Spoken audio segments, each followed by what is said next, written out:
अगदी काही क्षणात म्हणजे अवघ्या 5 ते 6 मिनिटांमध्ये 29 महापालिकांचं बिगुल वाजण्याची शक्यता आहे। काही क्षणात राज्य निवडणूक आयोगाची पत्रकार परिषद सुरू होईल। यावेळी आगामी महापालिका निवडणुकांचा कार्यक्रम जाहीर होणार असल्याची माहिती मिळते। त्यामुळे आता नगर परिषद निवडणुकांच्या पाठोपाठ महापालिका निवडणुका देखील जाहीर होणार का हे पाहणं महत्त्वाचं असेल।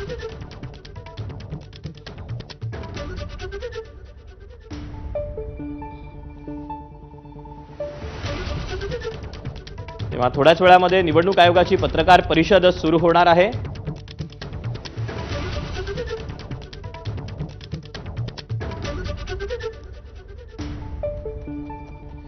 तेव्हा या पत्रकार परिषदेकडे अवघ्या राज्याचं लक्ष लागलेलं आहे। स्थानिक स्वराज्य संस्थांच्या निवडणुकीसंदर्भात ही पत्रकार परिषद पार पडणार आहे। महापालिका निवडणुकांचा कार्यक्रम जो आहे तो यामध्ये जाहीर केला जाऊ शकतो, तारखा घोषित केल्या जाऊ शकतात असं बोललं जात आहे।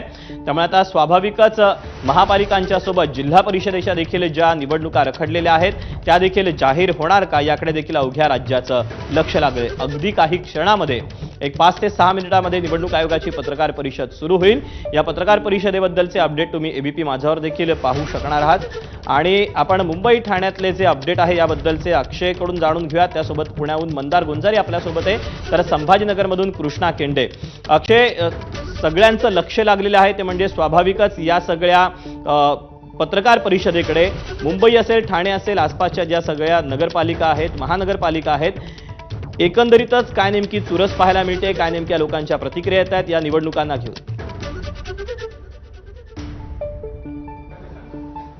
अतिशय महत्त्वाच्या निवडणुका आहेत आणि या निवडणुकांसाठीच गेल्या अनेक वर्षांपासून तळागाळातले कार्यकर्ते जे ते वाट बघत होते। 2017 साली शेवटच्या निवडणुका झाल्या होत्या मुंबई ठाणेसह संपूर्ण ठाणे जिल्ह्यातल्या जितक्या महानगरपालिका आहेत त्यामध्ये। आणि यामध्ये जर आपण पाहिलं तर मुंबईची सगळ्यात महत्त्वाची महानगरपालिका आहे। देशाचं लक्ष मुंबईकडे असतं, मुंबईची सत्ता कोणाच्या हातात जाणार याकडे सगळ्यांचं लक्ष असतं। त्यामुळे आता देखील मुंबईची महानगरपालिकेची निवडणूक आज जाहीर होतीये का याकडे सगळ्यांचं लक्ष आहे आणि थोड्याच वेळात ती निवडणूक जाहीर होईल अशी सूत्रांची माहिती आहे। आणि मुंबईसहज ठाण्यामध्ये देखील तब्बल 6 महानगरपालिका आहेत, त्यांच्या निवडणुका देखील आजच जाहीर होण्याची दाट शक्यता आहे। आणि त्याच्यामुळे सगळ्या कार्यकर्त्यांचं, सगळ्या पक्षाचं लक्ष जे आहे त्याच्या निवडणूक आयोगाच्या या पत्रकार परिषदेकडे लागलेलं आहे। आता ज्या ठिकाणी मी सध्या आहे ते सह्याद्री अतिथीगृह आहे। याच ठिकाणी महाराष्ट्र राज्याचे निवडणूक आयुक्त हे आलेले आहेत। थोड्या वेळापूर्वीच त्यांची या ठिकाणी एंट्री झालेली आहे आणि पत्रकार परिषदेसाठी सगळे प्रसार माध्यमं ही सज्ज झालेली आहेत।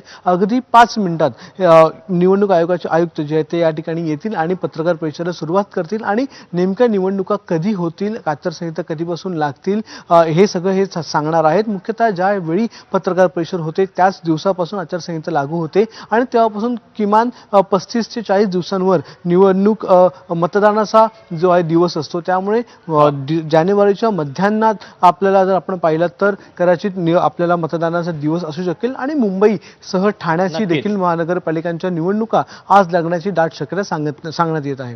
दीपक, नक्कीच अक्षय, तू राहाच आपल्यासोबत। आपण यानंतर पुण्याला जाऊयात। मंदार आपल्यासोबत आहे। मंदार, मुंबई ठाण्यासोबतच स्वाभाविकपणे पाठोपाठ जे नाव तोंडात येतं ते म्हणजे पुण्याचं नाव येतं। पुणे असेल किंबहुना पश्चिम महाराष्ट्र असेल, या ठिकाणी अनेक महापालिका आहेत। या महापालिकांमध्ये काय नेमकी सध्या परिस्थिती आहे? सगळीकडे स्वाभाविकपणे प्रशासक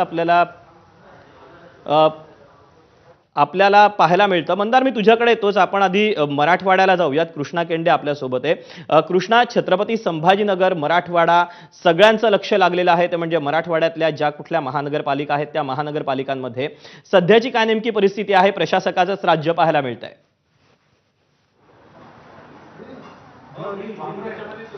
सर्वाधिक कार्यकाळ जो आपण पाहिला तर छत्रपती संभाजीनगर महानगरपालिकेचा आहे, कारण की 10 वर्षापासून इथे महानगरपालिकेच्या निवडणुका झालेल्या नाहीयेत। मात्र आता काही वेळातच घोषणा या ठिकाणी होऊ शकेल। माझ्यासोबत विधान परिषदेचे माजी विरोधी पक्षनेते अंबादास दानवे देखील आहेत, आपण त्यांच्याशी संवाद साधूया। थोड्या वेळात पत्रकार परिषद या ठिकाणी होईल। तुम्ही सज्ज आहात निवडणुकांसाठी? बिलकुल सज्ज आहे, बिलकुल सज्ज आहे। सगळ्या प्रभागामध्ये उमेदवार आहे, इच्छुक वगैरे कोण कोण काय काय टेंटेटिव्ह कॅन्डिडेट या सगळ्या विषयी आम्ही सज्ज आहोत। मला असं वाटतं आमचे सगळे शिवसैनिक सज्ज आहे। खूप दिवसांनी आम्ही निवडणुकांची वाट बघतोय आणि निश्चित या निवडणुका ताकदीनं लढू आणि जिंकू. असं आहे की तुम्ही काही दिवसापूर्वी असंही म्हटलं होतं की ह्या निवडणुका पुढे या ठिकाणी ढकलल्या पाहिजे. पुढे मतदार यादी हा विषय होता, त्याच्यामुळे ही मागणी निश्चित केलेली होती. मतदार याद्यामध्ये घोळ इथं सुद्धा मोठ्या प्रमाणावर झालेले आहे. 40,000 45,000 मतदार असलेल्या प्रभागामधून 5,000 7,000 मतदार दुसरीकडे टाकलेले, दुसरीकडचे इकडं आलेले आहे. नुसत्या सीमे रचनेचे नाही तर मध्यभागचे गेले आणि याच्यामुळे बरेच ऑब्जेक्शन 5,000 ऑब्जेक्शन एवढ्या महापालिकेत आलेले आहे.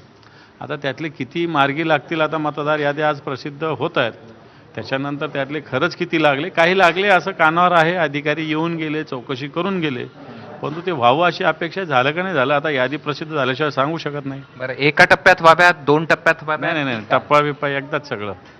2 टप्पे कशासाठी? एकदाच सगळं इलेक्शन. मी तर म्हणतो जिल्हा परिषद, महापालिका, पंचायत समिती, नगरपालिका एकदाच घ्यायला पाहिजे होतं. नाही तर हे दुबार बिबार जे आहे ना, ग्रामीणचा माणूस शहरात जातो, शहरातला माणूस ग्रामीण जातो, हे धंदेच बंद होतील एकदाच निवडणुका झाल्यावर. काही वेळात पत्रकार परिषद आहे, तुमचा काय अंदाज आहे का की कधी या निवडणुका होतील? मला असं वाटतं जानेवारीच्या सेकंड वीकमध्ये निवडणुका जाहीर केल्या जातील. एक 15 ते 20 तारखेच्या दरम्यान निवडणुका होतील. कारण ज्या अर्थी सुप्रीम कोर्टाने 31 जानेवारीपर्यंत निवडणुका घ्यायचा आदेश दिला, त्या अर्थी या सगळ्या निवडणुका 15-20 तारखेच्या आज झाल्या पाहिजे. कारण नंतर सगळं पूर्ण महाराष्ट्राचं काम आहे, सगळे राजपत्र प्रसिद्ध करणं, बाकीच्या सगळ्या गोष्टी, ते मग निवडणूक आयोगाला सुप्रीम कोर्टाला रिपोर्टिंग करणं, या सगळ्या विषय जर बघितलं तर 15 ते 20 तारखेच्या दरम्यान निवडणुका होतील असं वाटतं. पण या सगळ्यामध्ये तुम्ही कुठे कुठे स्वतंत्र लढण्याची तयारी करताय आणि कुठे तुमच्या यामध्ये एकत्र लढणार आहात? मला असं वाटतं अजून स्वतंत्र किंवा एकत्र स्थानिक स्तरावर निर्णय माननीय पक्षप्रमुखांनी स्थानिक सगळ्या नेत्यांना सोपवलेले आहे, त्यांची परवानगी घेऊन. त्यामुळं जिथं जशी शक्ती आहे तशा पद्धतीनं, पण तो एक सगळ्यांनी सोबत लढावं, एकत्रित लढावं. त्यांनी मला असं वाटतं एक मानसिक असेल, नैतिक असेल, एक ताकद राहते सगळ्यांनी एकत्र होऊन लढलं तर. तसा प्रयत्न निश्चित आमचा चालू आहे. एका वाक्यात उत्तर हवंय की तुमची स्वतःची स्वतंत्र लढण्याची तयारी आहे का? वेळ प्रसंगी तयारी आहे, त्याच्याविषयी काही प्रश्नच नाही. निश्चित आपण पाहतोय की हे होते विधान परिषदेचे माजी विरोधी पक्षनेते आणि त्यांनी सांगितलं की निवडणुकांची घोषणा करावी, आम्ही सज्ज आहोत, वेळ प्रसंगी एकटं लढण्याची देखील त्यांची तयारी आहे. नक्कीच कृष्णा, तू राहाच आपल्यासोबत. आपण मंदारकडे जाऊयात. मंदार, एकंदरीतच पुण्यासह पश्चिम महाराष्ट्राचं काय नक्की सध्याचं चित्र आहे?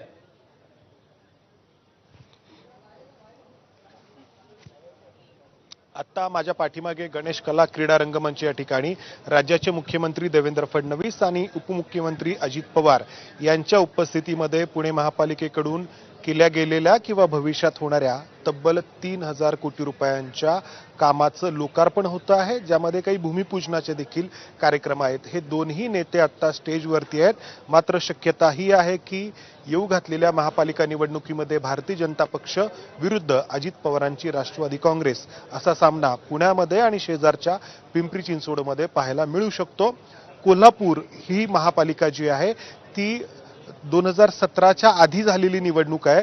जवळपास 6-7 वर्ष त्या ठिकाणी प्रशासकाचं राज आहे. त्या ठिकाणी मात्र महायुती एकत्र येऊ शकते, म्हणजे भारतीय जनता पक्ष, अजित पवारांची राष्ट्रवादी काँग्रेस आणि एकनाथ शिंदे यांची शिवसेना त्या ठिकाणी एकत्र येऊ शकते. त्यांचा सामना त्या ठिकाणी महाविकास आघाडीसोबत असू शकतो. इतर मध्ये सांगली महापालिका ही प्रामुख्याने आहे. त्या ठिकाणी महाविकास आघाडी एकत्र येण्याचा प्रयत्न करते आहे, ज्यामध्ये आपण पाहिलं की जयंत पाटील, विश्वजित कदम आणि विशाल पाटील यांची एकत्रित बैठक झालेली आहे. या सगळ्या म्हणजे मुख्यमंत्री असतील, उपमुख्यमंत्री असतील किंवा महाविकास आघाडीचे नेते असतील, आज त्यांचा सगळा कार्यक्रम या निवडणूक आयोगाच्या 4 वाजता होऊ घातलेल्या पत्रकार परिषदेला अनुसरून आखलेला आहे. काही क्षणांमध्येच आचारसंहिता लागू शकते हे लक्षात घेऊन हे सगळे नेते धावपळ करतात.